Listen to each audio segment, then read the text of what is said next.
Ang ganda ng lightings guys kapag ganitong oras. Pa 5, padilim. Yan. Ang liwanag oh. Sa chismis. Ang gandang tingnan oh. Ang liwanag. Para kang naka ring light. Charot.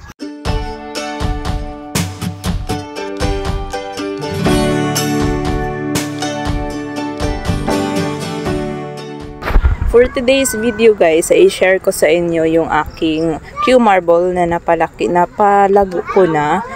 So, kung sino man yung nahihirapan ng mag-alaga ng Q marble, para sa inyo ang video na to guys. Ayan, ito yun sila. Yung isa, at saka dalawang pati ito sila eh. Matagal na ako nag-alaga ng Q marble guys, pero laging namamatay. Sabay ito silang dumating sa akin guys, pero magkaiba yung kanilang growth. Kung napapansin nyo ang layo, diba? So ito siya, dumating ito ng free ito sa akin. Tapos ito yung binili ko. Pero sa isang seller lang sila. Ito siya, may flower na siya nung dumating sa akin. Tapos sobrang lago nito guys. Ito siya guys, nung katatanim ko pa lang sa kanya, nilagay ko na siya sa morning direct sun lang naman. Pero nasunog talaga siya sa morning direct sun guys. Sobrang bilis niyang nasunog. Yan, tapos unti-unti naglalagas yung kanyang dahon. Tapos nagda-dry out yung stem. Yun ang nangyayari. Tapos binabaon ko na naman. Tapos nagda-dry out na naman. So marami to dito nakatanim. Yan, naubos na sila guys. Inalis ko siya doon sa direct morning sun. Pero hindi niya kaya pa rin kahit yung maalinsangan lang na init sa loob ng aking greenhouse. Kaya, yun ang kanyang itsura. Lumiit siya talaga. Ito na lang yung natira. Ngayon, pinagtabi ko na sila itong dalawa sa area na nagustuhan nito. Hindi naman ganoon ka walang init sa pinaglagyan ko nito guys. Natatabunan kasi siya, naharangan siya ng yung vertical garden ko. More on bright light lang din talaga siya. Maalinsangan ng konti, ganun. Kapag tanghali. Pero 2 PM, wala na yung init. Marami siyang mga fallen leaves dahil nasasagi ito siya. Bago lang din talaga ito siya naka-recover guys. Kung napapansin nyo, maliliit pa yung kanyang mga pups na binigay. Ngayon lang na lumamig yung panahon, nakaka-recover siya. Pero at least hindi nawala yung mga dati niyang ganyan. Mga dating tubo. Ang pagdidilig ko nito ay hindi siya madalas. Yan, may wrinkled nga oh. Yan, nagiging ganito yung guys, ito siya. Mabilis siyang magkakaroon ng ganito, dry na stem. Nag-dry out. Pero meron naman siyang roots. Mukhang makaka-recover naman ito.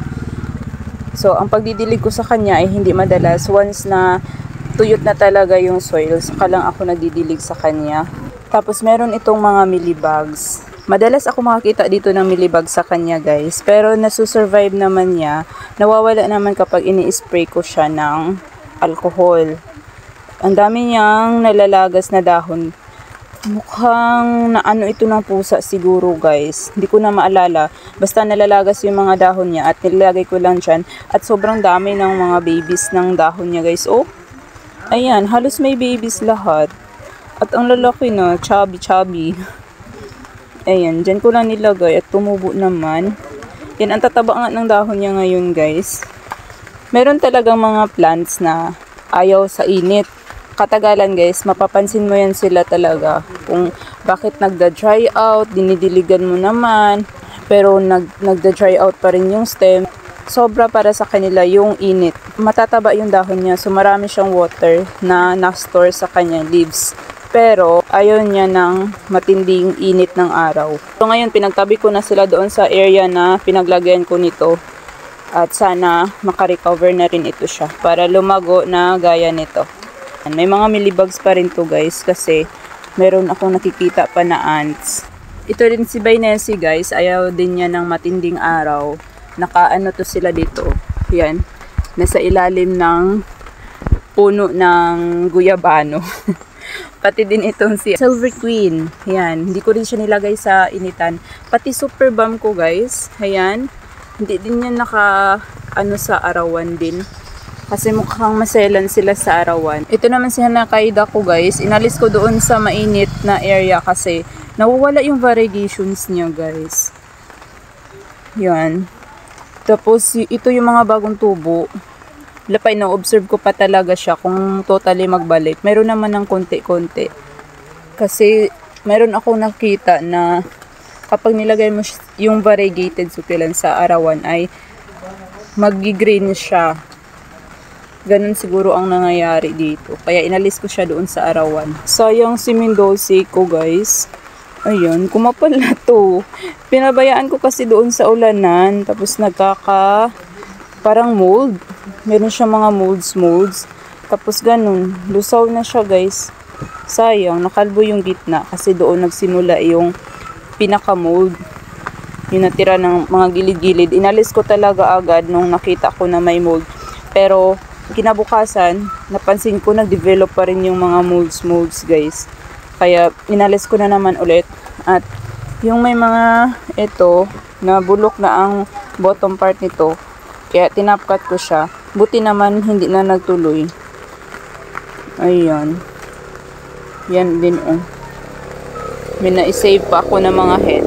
Ito din si burrito ko, guys. Inalis ko doon sa natatamaan siya ng direct sun kasi nga nagkakaroon siya ng mga dry na stem. Ganyan. Marami yan, guys. O, yan pa, o. Tapos simula nung nilagay ko na siya dito sa area na walang araw. Pero nauulanan siya, guys. Merong araw, konti lang. Konting-konti lang. Simula noon, nagka-recover na talaga siya. Nagkakaroon na siya ng mga bagong dahon o ganyan. Tumaba-taba na siya. Tapos may mga bagong stem na lumabas. Ayan. Ayan. Sana dumami siya. Kasi medyo kumapal-kapal na siya tingnan ngayon, guys. Hindi gaya dati. Ang iba nga dyan, guys, pinugod ko at itinanim ko na dyan sa dito. Sana ba yun? Basta, may tinanim ako dyan. 2 puno lang ito na tanim. Tapos, pinugod ko yung isa kasi nga nag-dry out. Tapos, tinanim ko lang din dyan. Binalik ko lang. Nauulanan siya pero walang direct sun na tumatama sa kanya. Ito din si Pendens. Inalis ko doon sa loob ng greenhouse. Nilagay ko dito sa nauulanan siya, guys. At konting-konti lang din yung sikat ng araw na kanya nakukuha. Medyo lumalago na nga yan siya ngayon, guys eh. Yan, hindi masyadong kita, guys, kasi padilim na.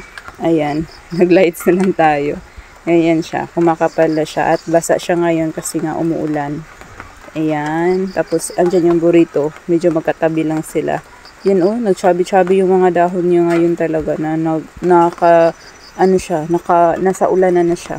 So yun lang yung mga na-observe ko na parang ayaw sa direct sun talaga. Pati din itong mga agavoid, guys. Ayaw nila ng direct sun.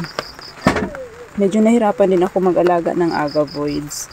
Ayan. Lalo na yung mga ebony, lipstick, yun na maalam na. Sayang. Ang mahal-mahal pa naman.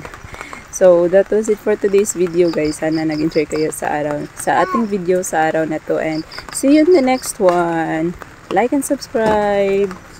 Nabot na tayo ng gabi kasi yung anak ko umiiyak-iyak. Putol-putol yung video natin. Putol-putol yung pagbablog ko. Ayan.